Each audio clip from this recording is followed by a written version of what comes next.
Hola a todos, mi nombre es Nazarena y junto a Rocío y Fernanda hacemos la materia de Psicología Educacional en el profesorado en Psicología en la Universidad Nacional de San Luis el año 2022 y vamos a hablar hoy sobre las teorías del aprendizaje. Las teorías del aprendizaje en los primeros momentos, desde las corrientes conductistas, tuvieron sus postulados de Skinner con los condicionamientos, pero hoy vamos a trabajar sobre las teorías constructivistas. Desde las corrientes psicogénicas podemos trabajar sobre Piaget, Ausubel y Brunet, y desde las corrientes genético-dialécticas desde Lev-Vygotsky. Hoy especialmente vamos a trabajar sobre Piaget y Ausubel. En este primer momento vamos a compartir unos videos para introducirnos un poco en la temática.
Bueno, hola chicos, me presento, soy Fernanda, mi compañera ya me había presentado anteriormente.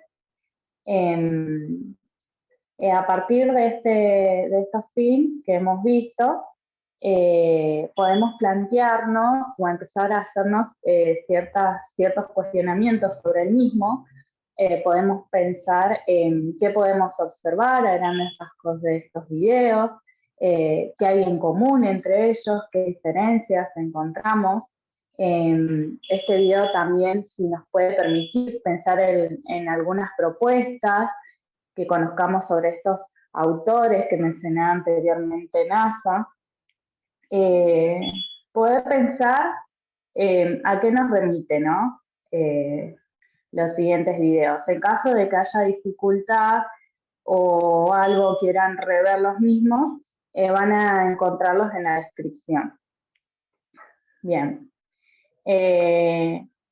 Como comentaba NASA, nosotros vamos a trabajar sobre las teorías del aprendizaje constructivistas de la corriente psicogenética. Si bien tenemos tres autores, nosotros vamos a trabajar con Piaget y Ausubel. Bueno, la teoría del aprendizaje, vamos a pensar qué es el aprendizaje en realidad para Piaget, ¿no? Para Piaget, la psicología genética, también llamada la teoría psicogenética, se considera como una columna vertebral de los estudios sobre el desarrollo intelectual del niño y del adolescente, que están vinculados a procesos de construcción de conocimiento.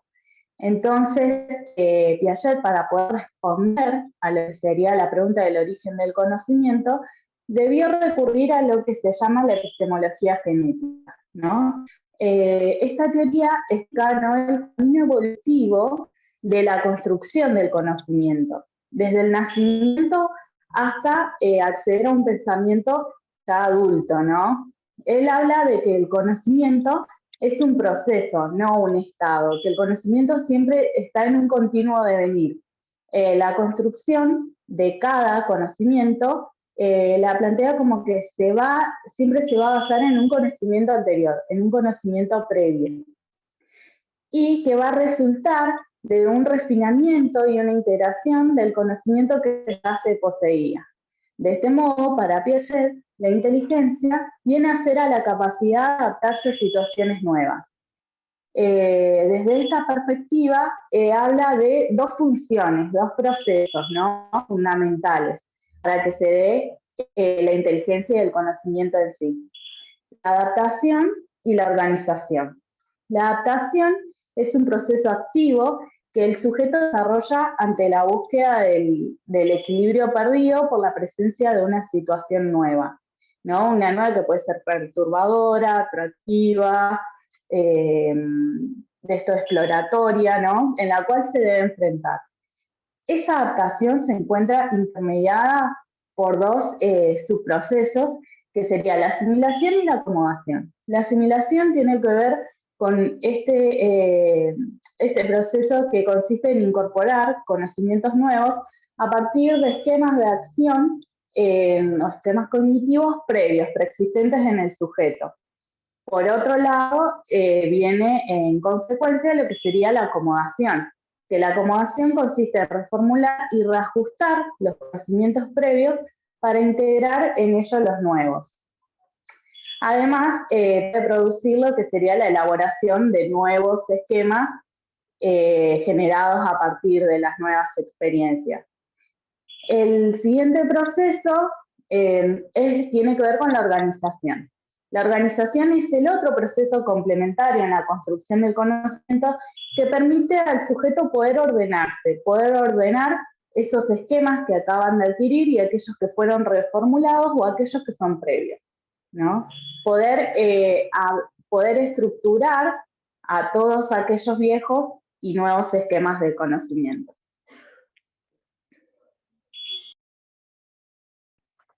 Bien, siguiendo un poco la línea que venía trabajando Fer, entonces podemos decir que desde Piaget el aprendizaje es un proceso de construcción, de un intercambio activo que se va a dar entre el sujeto que intenta conocer y esta realidad a descubrir o reinventar. Todo aprendizaje va a partir de un interrogante acerca de la realidad que le plantea al individuo o al sujeto un conflicto cognitivo. Este aprendizaje va a ser básicamente la búsqueda activa de la respuesta por parte del sujeto que le permita poder arribar a nuevos conocimientos. Hay que tener en cuenta que este conflicto cognitivo que se debe generar en el sujeto debe poder responder a la idea de desajuste óptimo. ¿En qué sentido desajuste óptimo? Tenemos que si los esquemas que se tienen ante un determinado conflicto cognitivo no producen un resultado satisfactorio, estos esquemas previos, surge un desequilibrio y nos sentimos en cierta manera incómodos. Este nivel de desequilibrio se dice que debe ser correcto o óptimo en el sentido en que si es muy bajo, no va a producir un cambio en los esquemas, no nos va a interesar hacer un cambio. Si es muy alto, podría producir que nos sintamos desanimados o ansiosos, lo que nos llevaría a evitar el cambio. En ambos casos no se daría el aprendizaje. Cuando se presenta el conflicto cognitivo, el sujeto va a iniciar la búsqueda para poder responder al equilibrio que se ha perdido. La construcción de los conocimientos va a responder a un proceso de equilibración constante que involucra estados sucesivos de equilibrio, desequilibrio y reequilibración. Una vez que se plantea el conflicto y se produce el desajuste óptimo, el sujeto puede accionar sobre la realidad, poniendo en marcha los esquemas de conocimiento que ha construido a lo largo de su desarrollo intelectual y enriquece el repertorio de herramientas intelectuales, para luego poder enfrentar la resolución de cada conflicto. En todo este proceso se plantean determinadas hipótesis ante el conflicto cognitivo que pueden estar sujetas a comprobación y que van a conducir a aciertos o errores. El error va a formar parte del proceso y para poder superarlo, según Piaget, es necesario aceptarlo, descubrirlo, tomar conciencia de él en la confrontación con la realidad. La superación de los errores es progresiva y relativa a los esquemas de asimilación y acomodación con los que los sujetos se apropian de la realidad. Ninguna hipótesis explicativa que se plantee va a ser incorrecta, sino que simplemente expresa la forma en la que el sujeto va a concebir al mundo y a la realidad. Desde este punto de vista piagetiano, los errores van a tener un papel constructivo en el proceso del aprendizaje, por eso es que hablamos de la importancia del error, y en este marco constructivista en particular, es más importante inferir en los procesos que subyacen a las producciones de los sujetos que a la evaluación de los resultados del rendimiento. Todo esto lo podemos ver en uno de los videos, el primero que compartimos, que es donde está el niño. Vemos cómo el conflicto cognitivo, cómo se produce el conflicto cognitivo y por ende el desequilibrio cuando aparece, que aparece cuando el niño ve cómo se realiza el jarrón y no puede en cierta manera imitarlo o lograrlo del mismo modo. Entran en juego acá los mecanismos de asimilación, equilibración y organización que nos contaba la Fer, estructurando los viejos y nuevos esquemas de conocimiento. En todo este proceso le vamos a dar relevancia justamente a todo este proceso de aprendizaje que el niño tiene para lograr el jarrón de la manera en la que lo deseaba. Vemos cómo han sido los procesos subyacentes a las producciones que ha ido teniendo y no nos vamos a enfocar únicamente en los resultados que ha obtenido. Le vamos a dar relevancia a estas hipótesis que quiere que el niño ha ido planteando respecto a cómo hacer ese jarrón de determinadas maneras, a estos aciertos y errores a la hora de hacerlo durante todo el proceso. Dicho de una manera, si se quiere, un poco más teórica, nos vamos a enfocar en estas constantes sucesiones de equilibración, desequilibración y reequilibración hasta que el niño logre este resultado deseado.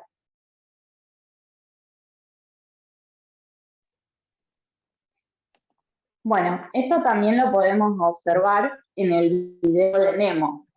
En el video presentado de Nemo vemos cómo se va este proceso que nombramos y que nombró Ro, de la construcción de conocimiento, ¿no? A partir de la adaptación y respuesta ante una nueva experiencia. En el video observamos cómo Nemo, ¿no? Está en la pecera y ocurre una situación, ¿no? Que jamás había vivido, una situación que podríamos plantearla como situación problema de desequilibrio, y cómo a través de un otro que le enseña al resto de los peces, puede resolver esa situación de ser capturado por esa red. Entonces, de esta forma, también queda explícito cómo se va dando este proceso de enseñanza y aprendizaje, ¿no? Cómo se va adquiriendo ese conocimiento que resulta significativo. Y por otro lado, queda explícito, ¿no? en el mismo video, en la misma secuencia, cómo a través de la experiencia, ¿no? De esa experiencia que ha resultado también significativa, se adquieren nuevos esquemas cognitivos, ¿no? Que fueron procesados, asimilados, adquiridos y organizados. Ya que cuando se vuelve a producir en el futuro una situación similar, Nemo aplica aquellos esquemas previos aprendidos para poder resolver la situación problemática de ser atrapados por una red.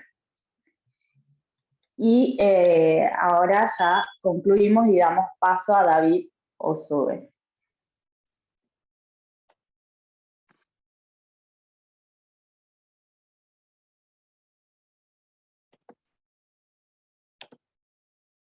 Bien, como comentaban las compañeras, ellas estuvieron dando qué es el aprendizaje y la teoría del aprendizaje desde Piaget. Ahora vamos a hablar desde Ausubel.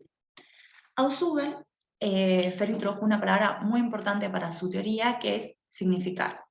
Ausubel, en su teoría del aprendizaje, desarrollada aproximadamente en 1963, él es un pedagogo y psicólogo estadounidense, sitúa el aprendizaje como más allá de aprender una conducta. Lo que él postula que es el aprendizaje es esta incorporación de nueva información a las estructuras cognitivas del sujeto. Él postula que desde el rol docente, ya que está muy involucrado en lo que es educación, se puede enseñar de dos maneras. Se puede enseñar por descubrimiento, el aprendizaje por descubrimiento es lo que encontramos tal vez más en la vida cotidiana. Aquí en este tipo de aprendizaje, esta nueva información que se descubre va a ser incorporada a las estructuras cognitivas y mediante que se van siendo incorporadas se va a hacer una nueva síntesis, se va a crear una nueva relación. Este aprendizaje también lo podemos ver en las escuelas o en las aulas, pero por lo general lo que encontramos en las escuelas y en las aulas es otro tipo de aprendizaje. El aprendizaje por recepción, donde el estudiante es el receptor de la nueva información. Lo que se espera es que la comprenda, la integre, y así se incorpora a sus estructuras cognitivas y se produzca un aprendizaje en él. En ambos tipos de aprendizaje, en ambos tipos de incorporación de la información, se puede dar desde un aprendizaje más de tipo memorístico, o lo que se conoce también como aprendizaje repetitivo, pero ¿qué sucede con este tipo de aprendizaje? Este tipo de aprendizaje no requiere una elaboración por parte del sujeto. Y lo que sucede también con él es que carece de significado. Simplemente se memoriza y se repite constantemente hasta que se aprende. A medida que vayamos creciendo y nos vayamos pasando de año a año, vamos a recibir más información, y este aprendizaje memorístico usualmente suele olvidarse. Pero lo más importante en Ausubel es el aprendizaje significativo, es su teoría. El aprendizaje significativo, lo importante que tiene es que aquí el sujeto se va a presentar toda esta información, pero de una manera organizada, con conceptualizaciones que él ya conoce, con información que él ya conoce, y esta nueva información lo que va a hacer es resignificar la información preexistente de las estructuras cognitivas del sujeto. No solo es suficiente con que él ya tenga información previa de esta nueva información, sino que aquí el sujeto se le debe presentar toda esta información de forma organizada y lo más clara posible, y también él tiene que tener voluntad, tener motivación, tener predisposición para aprender y resignificar esta información. Es decir, que para Ausubel el aprendizaje se basa en esta resignificación de la información vieja junto con la nueva información para crear una relación y poder ser utilizada para solucionar futuros problemas. Él postula que el aprendizaje significativo se puede dar, enseñar, digamos, y aprender desde lo más general a lo más particular, o de lo más particular a lo más general. Y tanto en el aprendizaje memorístico, que sí lo utilizamos, como en el aprendizaje significativo, en ambos se utiliza la memoria. La diferencia es cuánto tiempo va a durar en nosotros ese nuevo aprendizaje. Lo podemos ver, por ejemplo, en el video de Nemo, cómo se da un aprendizaje significativo realmente. Él, ante vivir una nueva situación, aprende cómo salir de ese conflicto, y cuando vuelve a estar en esa situación en un futuro, puede, al haber resignificado, puede volver a utilizar sus conocimientos y esta nueva información que se ha realizado una relación y una nueva síntesis.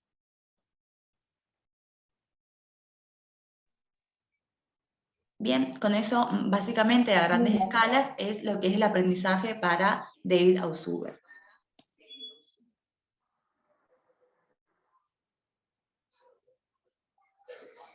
Bien, teniendo en cuenta que ambas teorías del aprendizaje son teorías correspondientes a la corriente psicogenética y se desarrollan desde una concepción constructivista, se asume que en la escuela los alumnos aprenden y se desarrollan en la medida en que pueden construir significados adecuados en torno a los contenidos que configuran el currículum escolar.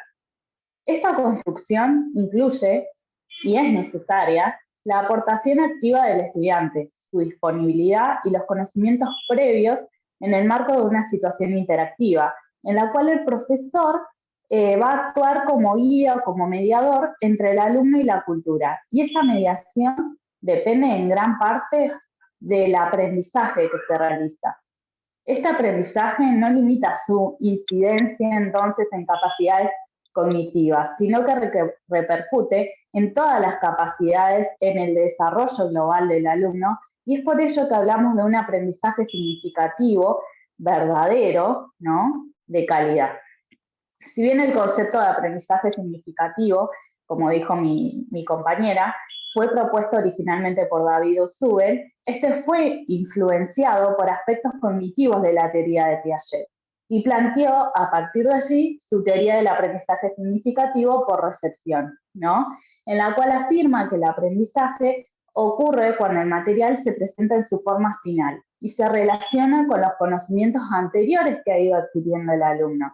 De modo que el aprendizaje significativo se refiere a que el proceso de construcción de significados es un elemento central en el proceso de enseñanza y aprendizaje. De este modo, el alumno aprende cualquier contenido cuando es capaz de atribuirle significado. Por eso, a lo que se procede es intentar que los aprendizajes que se llevan a cabo en cada momento de la escolaridad sean lo más significativo posible, ¿no? Para lo cual la enseñanza debe actuar de forma que los alumnos profundicen y amplíen los significados que construyen mediante su participación, ¿no?, activa en las actividades justamente de aprendizaje. En ese sentido, podríamos plantearnos una pregunta final, dejarlas, que las pueden también responder mediante los comentarios, sobre pensar que las nuevas tecnologías que se han ido desarrollando en los últimos tiempos, y viendo si estas pueden ser aplicadas en la educación y juegan también un papel vital para lo que sería el aprendizaje significativo.